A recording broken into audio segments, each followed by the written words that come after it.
So good afternoon, everybody, and welcome to the business reopening workshops for professional services and offices. Thank you so much for joining us today. Quite excited to have everybody here. My name is Lynn Ladd, and it's my honor and privilege to be representing the Ottawa Board of Trade today. My role is Programs and Membership Experience. And we are very pleased to be bringing you this series of workshops with our partners at Ottawa Public Health to help businesses in different sectors learn how they can reopen in a safer manner, building confidence with consumers and with their workplaces, and of course, most importantly, to help prevent further spread of COVID-19. I'd like to say a special thank you to our partners, Ottawa Public Health, the City of Ottawa, and OPH, which is the Ottawa Coalition of Business Improvement Areas. And in particular, we'd like to thank Cindy Van Buskirk and Brian Simpson from the City of Ottawa. And we would like to thank Mark Koloski of OPH for helping us present this series. Today, our presentation is going to be led by Dr. Brent Moloughney of Ottawa Public Health. And we are ready to start our presentation. We're going to do a short presentation. We're going to spend most of our time, hopefully, in a really engaged question and answer session. I think our audience is small enough today that we may be able to do some of the questions in person. If not, do feel free to use the chat function to submit any questions that you have that is on your mind today. And with that, I will turn it over to Brent. Well, thanks, Lynn, and hello, folks, and thanks for joining us today to as part of these workshops. And today's focus, of course, is offices and professional services. As Lynn said, I'm going to cover some introductory material, but then I'm really interested to hear what questions you have, and we'll do my best to answer. If there's questions that I'm unable to answer, we'll take notes and get the answers back to you afterwards. So really what I'm going to try and cover is a brief overview of our current status of COVID-19, cover infection prevention and control practices and control measures for safer reopening, and review some of the common challenges and issues. So just taking a step back, want to sort of make the point that employment and income really are important contributors to health of a community. These are determinants of health, and so we're pleased to be supporting with advice and information workplaces so that they can open as safe as possible. I say that specifically in mind in terms of as safe as possible, because as we're going to cover shortly, the reality is that we're trying to do this while preventing a major resurgence of the virus. Now, where we are with respect to the virus here in Ottawa, certainly our numbers of cases, our numbers of hospitalizations, and fortunately the numbers of deaths have been slowing. And all that is a reflection of the efforts over the preceding months. You know, the things that have worked to reduce the numbers of cases and serious outcomes, and to flatten the curve.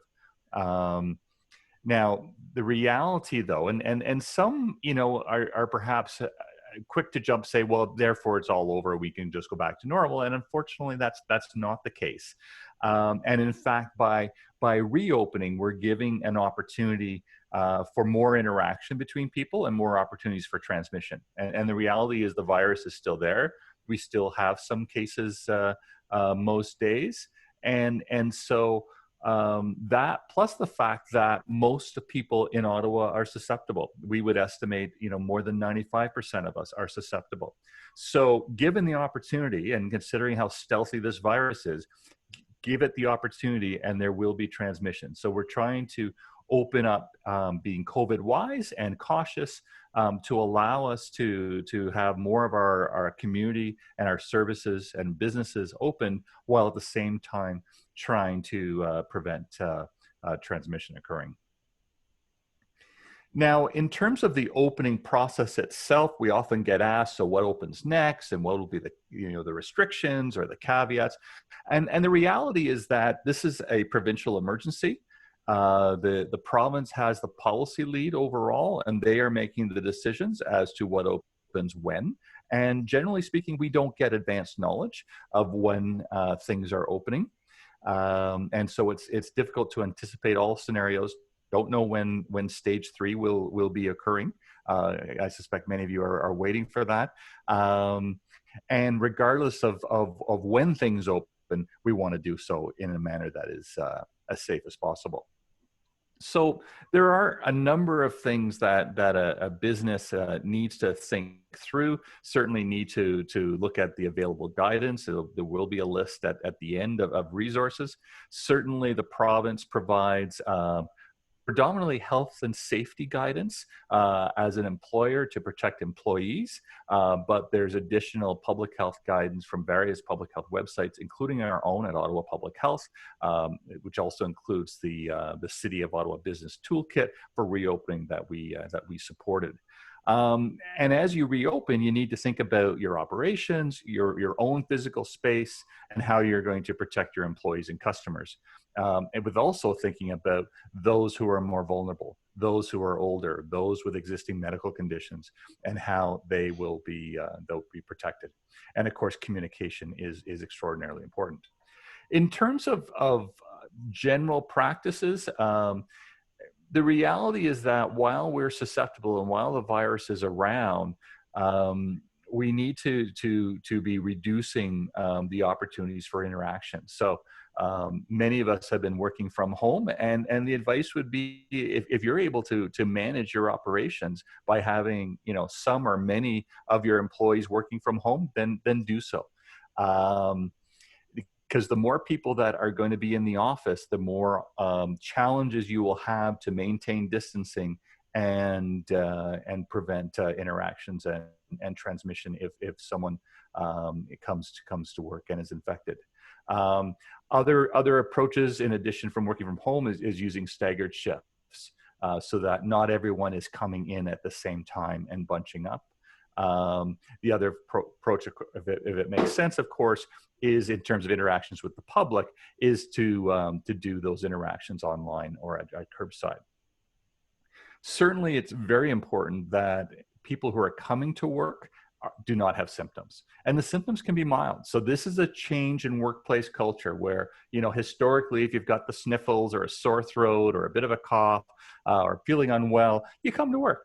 Well, in the world of COVID, that's not a good idea, and in fact should not occur. And so we recommend that all staff screen every day to make sure that they do not have any symptoms. If they have symptoms, they shouldn't be coming to work, and if they come to work with symptoms, they should be sent home. Similarly, if they develop symptoms at work, they should go home. Certainly, people are more of a risk than objects overall, but certainly, high contact surfaces can become contaminated with secretions. If someone's coughed on their hand and touched something, then the virus can survive for a period of time, particularly on hard surfaces, metal, plastic, that sort of thing, that one wants to be doing frequent cleaning and disinfection of high-touch surfaces, but also frequently washing our hands. And so access to either soap and water, or usually it's more convenient to have alcohol-based hand sanitizer available. Also, reminders to be respiratory hygiene, so that when we cough or sneeze, we do it into our sleeve. The design of your workplace, you have to think about how people are going to move about. If they're sort of mainly desk workers, so is there a sufficient amount of space between desks? Certainly, we had difficulties at the early part of this outbreak with office settings, professional settings, call centers, where people in traditional offices are sitting close together, and this virus will take advantage of it. So this is another reason why to reduce the amount of workforce that's in site, because you're going to need more floor space to spread people out. Similarly, you need to be able to have workflow or traffic flow through the office setting, so that people are not running into each other, and ideally it's unidirectional. Where you have interactions where at a fixed site and it's frequent, then that's where you want to have physical barriers. And of course, signage to remind people of all the behaviors that have become the new normal. I've already mentioned cleaning and disinfecting. Where you have workplaces where people are indoors and they don't have their own offices and they may have the opportunity to be interacting at less than 6 feet away, then they should be wearing cloth masks. There will be other specific settings where they may need additional PPE, but occupational health and safety will likely be able to advise you on that. So I've already touched on these, and I'm going to touch on them in a little bit more detail. So staff scheduling. One of the other things that you can do, again, depending on your operations, is to cohort your staff. What that means is to separate them into teams that they interact mainly with people on their own teams and not with other teams. The idea being that if one of them becomes sick, it limits the numbers of people that are exposed and therefore may also become infected, or at minimum may need to be in self-isolation for a couple of weeks. Whereas if you've got a major workforce and everyone's interacting with everyone else, then if you have a case, the impacts on your operations and the impacts on your staff are going to be much greater. Typically lunchrooms and break rooms are limited in space, and so you have to give some thought as to how many people can reasonably be accommodated while maintaining 6 feet apart. So a room that before you might have had 6 or 8 people, maybe you have 1 or 2 now. And so again, avoiding having everyone take a break at the same time. There's also a tendency, especially in our early workplace outbreaks, where people would let their guard down on breaks. And say, well, it's because it's my coworker and we're just chatting socially. We don't have to worry about distancing. And so we had many instances of transmission, likely in those instances when we tried to figure it out and going, well, they don't sit nearby. So how did they, end up transmitting? And it was breaks probably. And so you want to avoid people coming together and not maintaining distancing on breaks and lunches. There may be set situations where people are on site and you want them to come together, or you have to have them come together in some kind of a team meeting.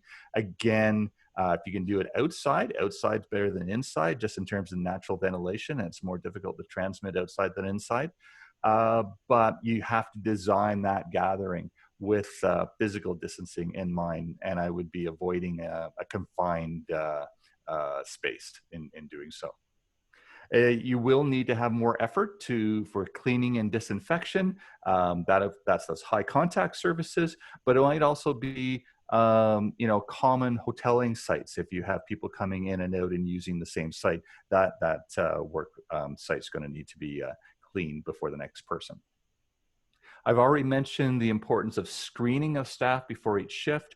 On our website, you'll see the link there. We have a screening questionnaire. And really, this is about them not having any symptoms, not having any travel outside the country, and people are beginning to travel more. So this will become an increasing issue. And that they haven't had contact with someone who had symptoms, for example, a member of their household who's sick. One of the things that will happen, if you happen to have a case, then when we work with you, we will be talking about, okay, who did they work with? Where did they go in the time being when they were infectious? So you're going to want to be on a routine basis tracking where your staff work and who they work with, so that if we need to do an investigation, you can help identify who is at risk and who is exposed, so we can help reduce the impact on your operations.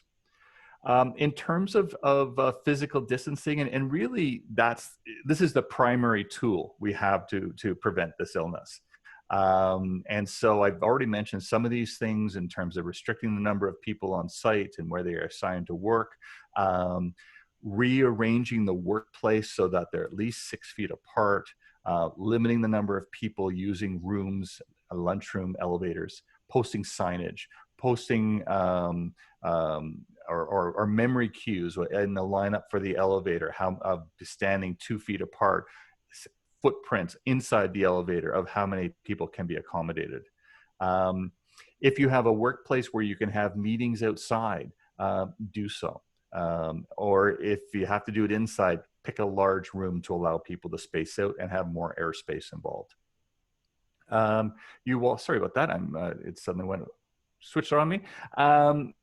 Limiting unnecessary contact between people so that they don't have to come together. Use Zoom like we're doing now, or Microsoft Teams, so that people can connect remotely. And limit the number of people who are coming into your workplace, because every new person coming in presents a potential risk. You should have a protocol for what happens when staff are ill. As I mentioned before, people who are ill should not be at work. They shouldn't come to work. If they get sick at work, they should go home immediately. There is information on our website in terms of where to seek testing. And certainly while an individual is awaiting testing, they should be self-isolating because they may be infected, and we don't want them exposing others. There may be other situations where we advise people to self-isolate, and so would certainly ask employers to accommodate that, please. Mention the importance of hand sanitizer, certainly important at entrances and exits, near lunch and break rooms, but ideally near almost all workstations, so that people can routinely be cleaning their hands after they're touching objects and before they touch other objects. Certainly before people put on a mask and take it off, they should be cleaning their hands. And as I said, if they require personal protective equipment based on the nature of their work, which would be a recommendation from Occupational Health and Safety, then they need to know how to do that in a safe way and have access to that material. The frequency of cleaning and disinfection is at minimum a couple of times a day for high touch surfaces. And the product should have a DIN or an NPN number on it, and follow the manufacturer's instructions in terms of its use and how long before people can be in the vicinity of the substance. As I mentioned earlier, there are a number of resources from various levels of government. The Government of Ontario, as I said, has a number of occupational health and safety guidance. On our City of Ottawa site, we have the business toolkit, and we have some tools and templates and checklists for reopening to develop, so that you can develop a plan. Because ideally, you think it through, and you have a plan for your reopening that walks you through the distancing, the disinfection, etc. So I'm going to stop there, and interested in hearing what questions you may have, and I'll do my best to answer. Great. So I'm going to ask, actually, since we have a relatively small group here, anyone who wants to ask their question can simply, raise your hand and give me a little wave, or you can post in the chat that you have a question. So our first question is coming from Elaine, and it's a multiple part question. So okay. Elaine, I'm going to ask you to unmute and pose your question directly, if that's okay. Certainly. My question is that I'm a clinical psychologist, and so I've been working virtually since the lockdown, and I'm now thinking of starting back into in-person on a very limited basis, because I have quite a few patients who are reluctant or not interested in doing virtual work. And right. So I have a large office and I've actually measured spaces, so I can easily be 6 feet apart. And my building is locked right now, so I can control all entry and exits and sanitize all surfaces and things like that. My question is, given the nature of the work that I do, do we need to wear a mask while we are in my office and we are 6 feet apart? Yeah, and the second part is, okay, do sure. I need to have a waiver? So I guess my first question back to you is, does your professional area provide guidance? Because a lot of health-related professions provide guidance through their regulatory bodies as to the expectations for seeing clients on an individual basis. Yes, the College of Psychologists of Ontario refers back to the province, and they have said basically that if we can continue virtually, we should do that. However, if there are people that are in great need of in-person sessions, then we could go ahead with that, provided we adhere to all the precautions and we document the reason why, the rationale.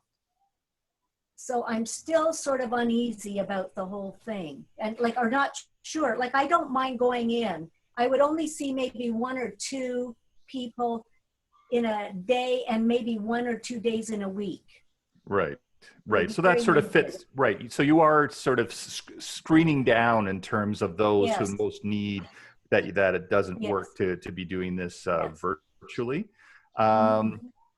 I think what I want to do is I want to go back to my office and talk with our infection prevention and control, because the advice to you should be comparable to other clinical settings.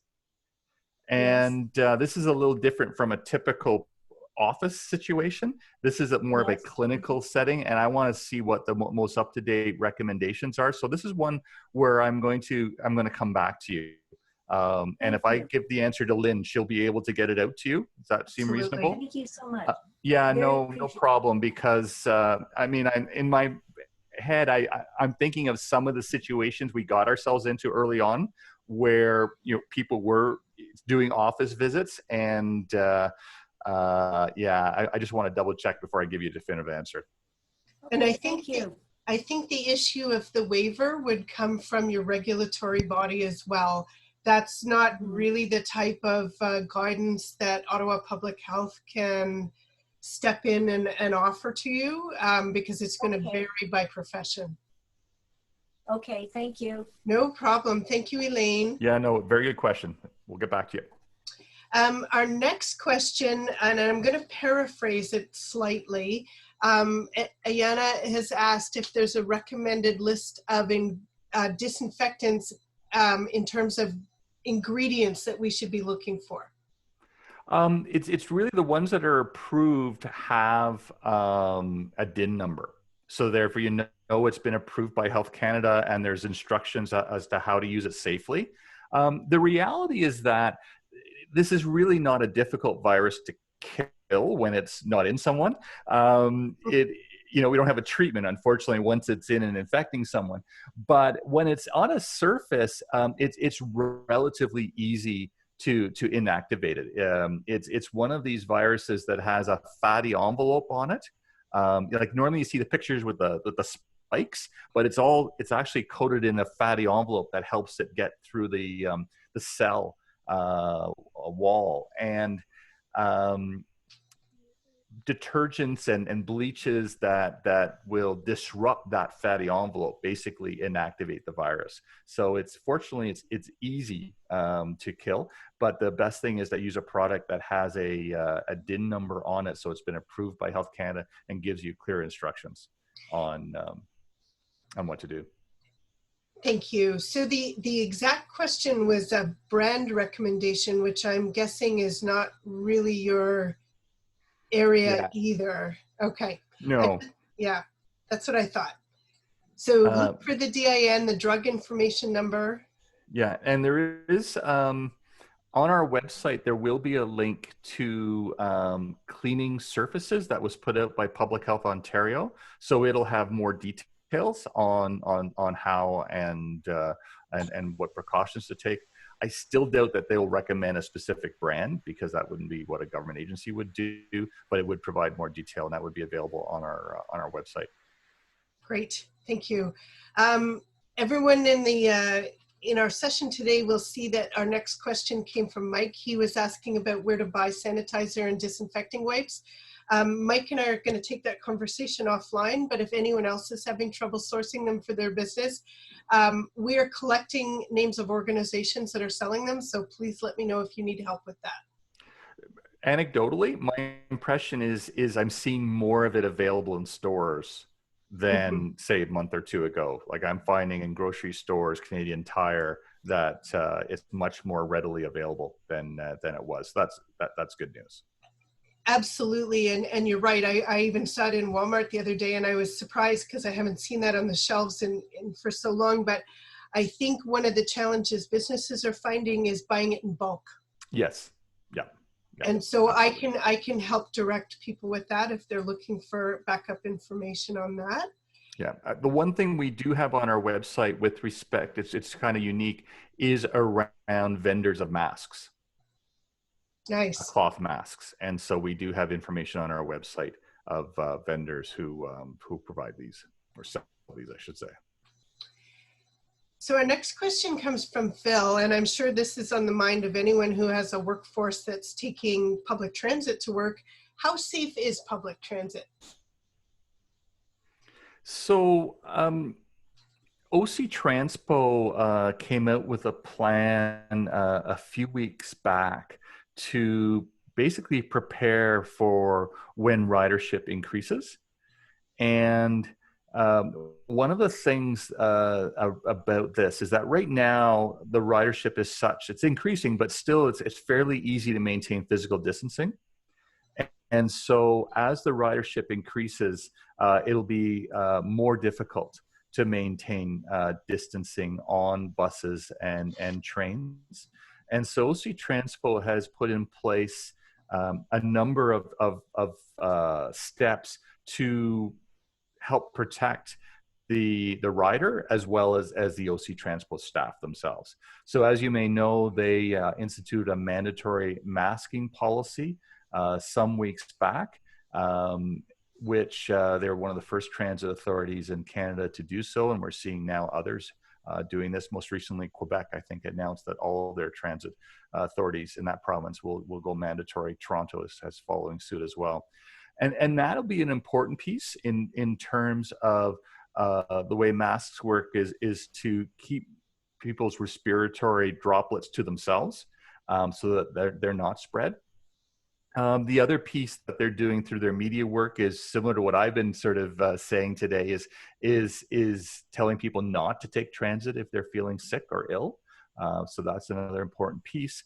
They are also doing frequent disinfection of high touch surfaces, but as a transit user, I would probably have my own hand sanitizer so that I'm using it before I get on a vehicle and certainly after I get on a vehicle and not touching my face between those two time periods. And so those are important pieces together collectively to prevent transmission in that setting. Excellent answer. Thank you. Our next question is from Phil, and it's a follow-up on the cleaning products. And it's a great question because I took for granted because I knew what it was. And he's asking, what is a DIN? Where do you find it? Right. So it should be on the label of a cleaning product. And it's a drug identification number, and it's provided by Health Canada when they approve a product for use. And there will be information on the label in addition to the DIN number that will that in terms of the safe use of the product. Because some of the questions we get is, well, you know, if we're using this on a surface, when can you use the surface, or when can someone be in the same room? And so that kind of information will be on the product label if it has a DIN number. Brent, if I can, I saw Phil's. It's just Phil Jansen from OPH. I saw Phil's question, so I ran downstairs and I grabbed a couple items. And I'm not endorsing any product, but I'll show you just the DIN number is right on the front label. You might not be able to see it there. It's pretty small. So that's one example. And then Mr. Clean right here. It's right there. So you will see it on the front label, and it essentially tells you that the product is approved by Health Canada to do what it says it will do.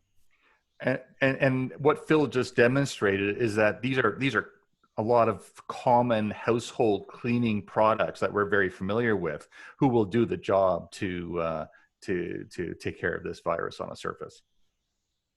Nice. And Thanks, Phil, Phil. thanks for jumping in with the show and tell, because for me, a visual support is always nice. Next question, I think, is on the minds of just about everybody right at the moment. Slightly off topic, but I'm going to throw it out to you. Has OPH made a decision yet regarding the mandatory use of masks in indoor spaces? So we're definitely moving in that direction. So we're looking at options of how best to do this. There will be further sort of formal announcements in the very near future on this. It's something that we're also talking to our adjoining public health units so that we can have as consistent as possible approach. But I think it's an important step because, well, for a few reasons. First off, we increasingly understand the importance of masks and their ability to help us prevent transmission. Every time I get asked, and I do get asked a fair bit, saying, so what we doing to prevent wave 2? And so I think we need to do all that we can to support reopening and having as many services open as possible, while at the same time doing all that we can to prevent transmission and prevent the sort of situations where we have, an exponential increase in the numbers of cases, which then threatens reopening. And frankly, we're seeing examples of that in the southern United States at the moment, although that's still progressing. So the other thing pragmatically, and I experienced this personally, if I'm going into a grocery store or another retail location, is it's very difficult to know ahead of time to what extent I'm not going to be able to maintain physical distancing. Because I may not know the layout of the store, or even if I do, I don't really know how many people are going to be there and whether they're going to want to be in the same area I am or what their actions are going to be. So it really makes sense to make it routine for customers and clients to have that expectation that, listen, we're in this together, and we need to do all we can to protect each other and try and reduce transmission and be able to reopen. Great. I think it's also important for the employees as well, because I go into some stores and I see employees not wearing masks and either they're close to other employees or they're really close to answering questions from clients, and they're doing this many hours a day, multiple days, and so that's also a risk. So I think we just need to make it clear, and I think that's why we're seeing increasing numbers of cities and municipalities move towards mandatory policies for indoor spaces. Absolutely, and Ottawa Board of Trade completely supports the concept of going mandatory with the masks indoors.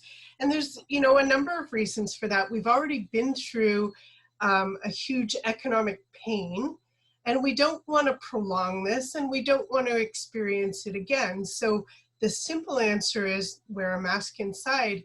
The other issue is that nobody knows for sure what the long-term effects of having had COVID-19 are going to look like.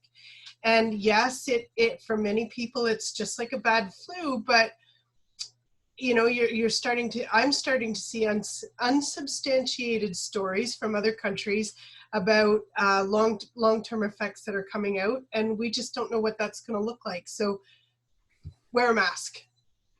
Yep. Be safe, wear a mask.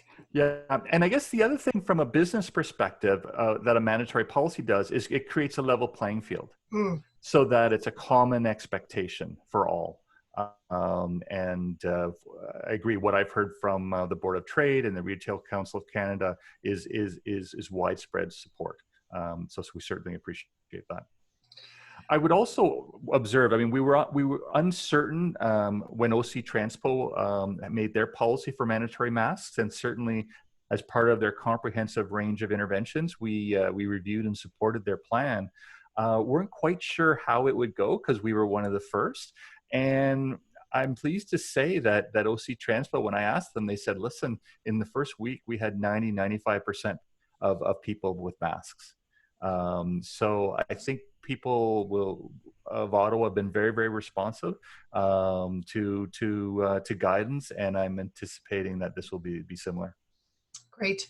Now, before we keep going through the questions, we've had a request for you to put up the slide with the resources on it again, please. Sure, and I mean, we'll make these slides available through the Board of Trade after this. Yeah, I'll email them out to everybody when we send out the link to the recording once the recording is live on our website. Right, and these have hyperlinks as well, so that'll make it easy to go to the various sites.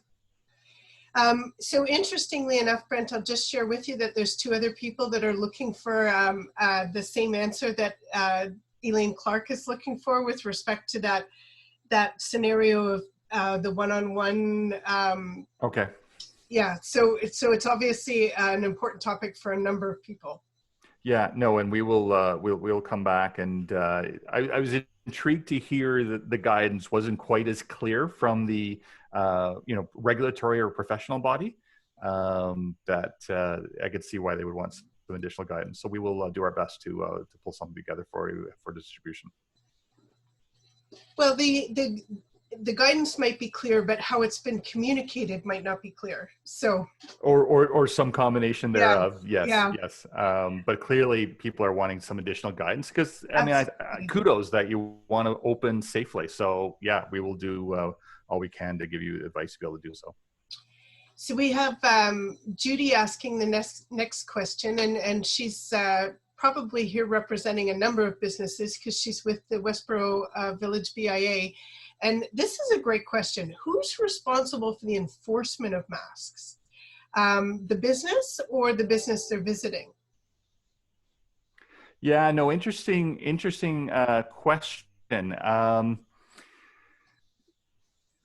In general, it's the way that other communities have passed bylaws or public health orders. So it varies a little bit by which jurisdiction has done it. The onus is on the operator. There are some nuances as to how they've structured that. But the onus is on the operator to at a minimum, have a policy to inform customers who are coming in without a mask that they need to wear a mask. The enforcement mechanism, I think to a large degree, similar to how OC Transpo described it, is educational in nature. But there is, in whether it's a bylaw or a public health order, there is at least the provision for a fine. Of course, like any of these situations, there's discretion about that. Who the party would be in terms of enforcement also depends on the mechanism. So my understanding is that if it's, for example, a municipal bylaw, that it would be the bylaw of the municipality, the bylaw officers, who would be involved in enforcement. If it were an order under the public health legislation, then presumably it would be the public health staff. Great. So our next question comes from Vanessa, and I'm going to actually add a tag on to her question. She'd like more discussion on screening and cleaning protocols. There's multiple surfaces in her business, and she has 40 staff and lots of shared items. So I'm thinking a lot of high-touch items like the photocopier shared and other office equipment. So she wants to just a little bit more discussion about that. And I'd also like to add on to that, if your business contracts a third party to come in and clean your office, what kind of instructions should we be giving to them? Right. So let me do those in reverse order. So completely understand about using third party, especially when this is going to be extra effort than what would normally need to be in an office. The things that come to mind would include which surfaces need to be cleaned and at what frequency. So, for example, having a list of the high touch surfaces in the washrooms and the door handles, photocopiers that are going to be more frequent, i.e., at least a couple of times a day, versus other areas that would be done less frequently. You would also need to pay attention to, again, if you've got workspaces that are shared. Ideally, you don't have that, but if you do that, there would be a cleaning process that would occur between the two individuals using it. You would also, in a third-party thing, you'd also identify and clarify that it should be a product, a DIN product. You could even identify which product you want to use, but at the minimum, it would need to have a DIN number and that they would follow the instructions on the product. And I think it's probably a wise idea to add to that, like in our office, we have a third party that comes in and does heavy-duty cleaning. But that in and of itself is not enough. You still have to do those spot cleans of high touch areas throughout the day anyway. So it needs to be a combination of efforts. Yeah, so you've got your kind of your routine, but then you've got your high touch, and certainly at my office earlier on when I was there were many of us are working off site now, is there was dedicated staff actually going around doing the doorknobs, doing the washrooms more frequently at a higher frequency. And so that you'd want to have that defined as to that list of items and the frequency. Okay. And the first part of the question again was which high touch surfaces? No, it was more of a, actually, you know what, Vanessa, why don't you unmute yourself and join the conversation directly? Yeah, hello. It's in regards to screening protocols. So we have multiple staff who arrive between 7 a.m. and leave at 8 p.m. Most of our staff do arrive at, they work 8 to 4. So what I'm uncertain of is, one, if we should have shifts of people screening them in. Two, if we should have self-screening. So right now what we do is self-screening. So people place requests for wanting to come into the office for picking up products. I send them a list of, I think it's five points. If they feel these symptoms, they're not to enter. But with it, with potentially going back to the office sooner, we're trying to figure out if self-screening is more appropriate or if we should move towards a staff member physically screening them. And then how do we track that with making sure that we keep their best interest, because we're also concerned about liability and what people have to disclose. Right. Yeah. And so, I mean, you're talking from a liability standpoint, I think that takes you more in terms of if you're worried about people who are vulnerable. Does someone are they immunocompromised? Do they have heart disease? Do they have a respiratory condition? So it's certainly up to the employee, their discretion, whether they would disclose that to you. But one could imagine a conversation with a supervisor or HR, if you're big enough to have that, and a discussion of a desirability for accommodation, for example. So, for example, if you had forward-facing positions that this person normally worked on and dealing with the public directly, and they disclose that they do have a medical condition, that, best efforts to sort of say, can we put this person sort of in the back office so that they're not interacting with the public? So there's that sort of category of things. But the sort of the daily screening is, do you have symptoms?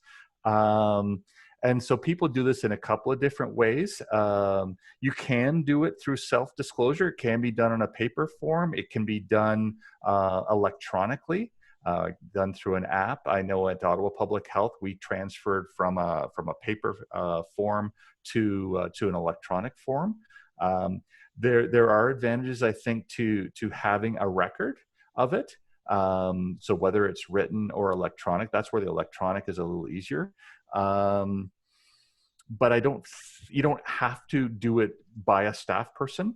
There are the odd work places who want to do temperature checks, for example, generally that's a lot of additional work, probably not a lot of benefit, and so we don't actively encourage it, although there may be some really specific circumstances where it might be necessary or desired.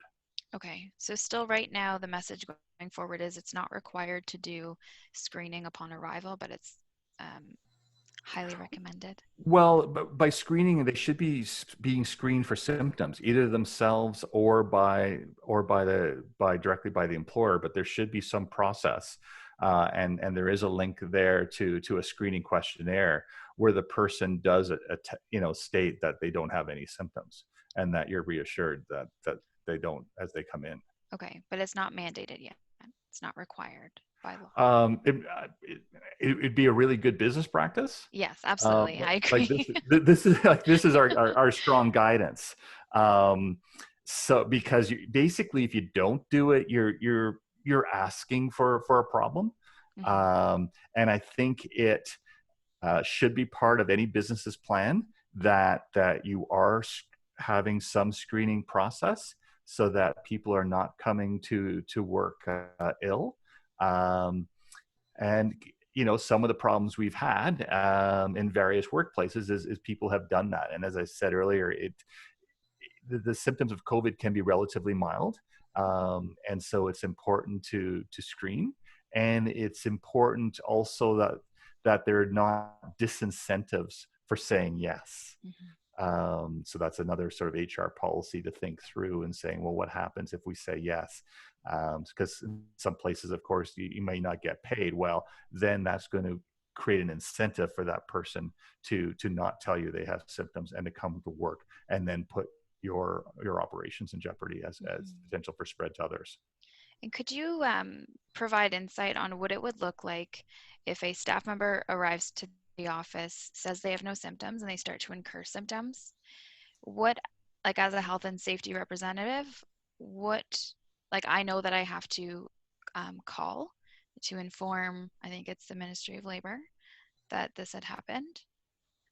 But could you walk me through how we would be connected with Ottawa Public Health and what information we have to provide within the certain time frame? So the ideal scenario is, the person came to work, didn't have symptoms, they started to feel ill during the day. The light would go off for them saying, oh yeah, that's right, that was part of the training, to say, make sure I self-identify, I'm feeling unwell. They would tell their supervisors saying, listen, I'm feeling unwell and I need to leave. They ideally would right away make sure they're isolated from anyone else while they're waiting to go home. They would go home and ideally go for testing. Ottawa Public Health doesn't need to become involved unless the test comes back positive. There could be, multiple reasons why the person, has a sore throat or a runny nose or a bit of a cough. This will even be more so as we enter cold and flu season in the fall. But the important thing is you have to treat it as though it could be COVID. You don't want to say, well, it could just be a cold. Well, you can't assume that. That person needs to leave. Supervisor notified. You're going to want to clean their workspace. We're going to become involved in Ottawa Public Health if they test positive. And then we would work with you in terms of identifying who might have been exposed and what additional interventions and control measures are required. But we would not need to be told for every person that develops symptoms.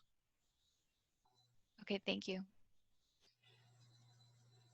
Lewis, you're up next. Did you want to unmute yourself and ask your question?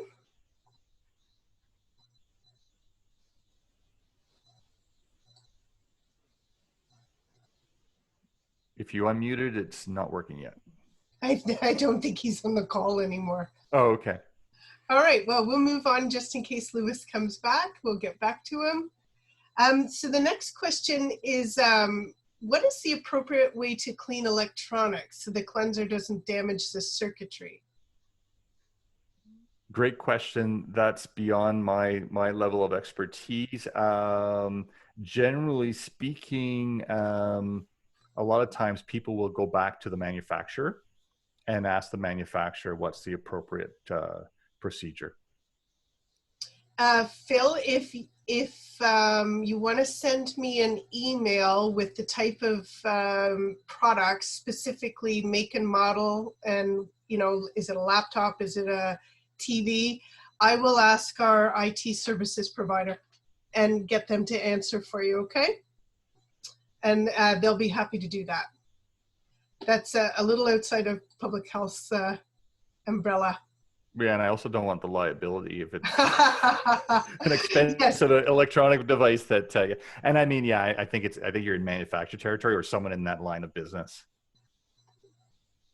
Yeah, I think anyone concerned about liability issues relating to COVID-19 should actually be speaking with their insurance broker and making sure that, because that has been another issue with respect to the pandemic that has caught people off guard.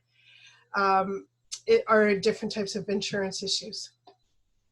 So it looks like we have captured all of the questions that are in the chat.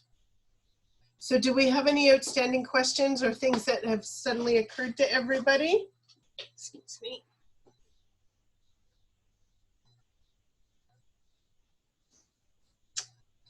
No, it looks like we've gotten everything. So I just want to remind everybody that we will be sharing the slide deck that Ottawa Public Health has used today, including all the links that are very helpful.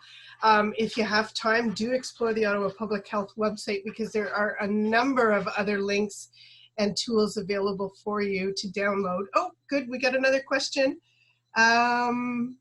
Okay, David, did you want to unmute and ask Brent directly?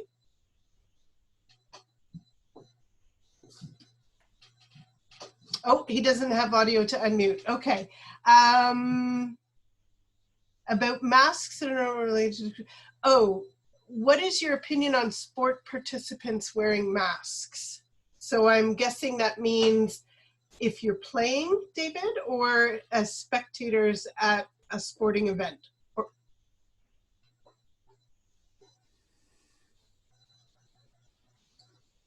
So for people who are playing sporting events so that kids can get back into playing games and that kind of thing, are masks a good choice?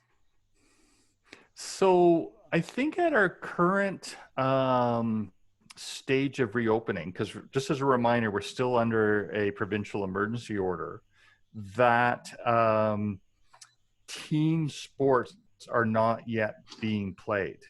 So, even if you're in a sort of a youth baseball team or a soccer team, that type of thing, scrimmages are not occurring. There's still distancing of 6 feet between the athletes. And so that's where we are currently in the reopening. I think part of the challenge is that as your level of physical exertion increases, the more difficulty you will have to tolerate a mask, because you're not going to want anything, impairing airflow. And the whole idea of a mask is that you're breathing in and out through that 2 or 3 layers of material to filter out any droplets. I would say that for example, in the Toronto mandatory mask bylaw that they came out with a few days ago, they included a provision where when fitness facilities open up, that's stage 3, so we're not there yet, but when they do open up, that when people are exercising strenuously, that they would not have to wear a mask. Whereas if people are just walking around in that public space, then they would. So I think it's going to be a challenge. And that's why it's not at this stage of opening. We're going to want to be a little farther ahead, because I think practically speaking, and I've been a coach for youth basketball for a number of years. My children have played a number of different types of sports. I have difficulties seeing it practical that they're going to be able to wear masks while they're in competition. And so I think that's why it's going to be a future stage of reopening before we get to that point. Okay, David has posted a thank you for answering.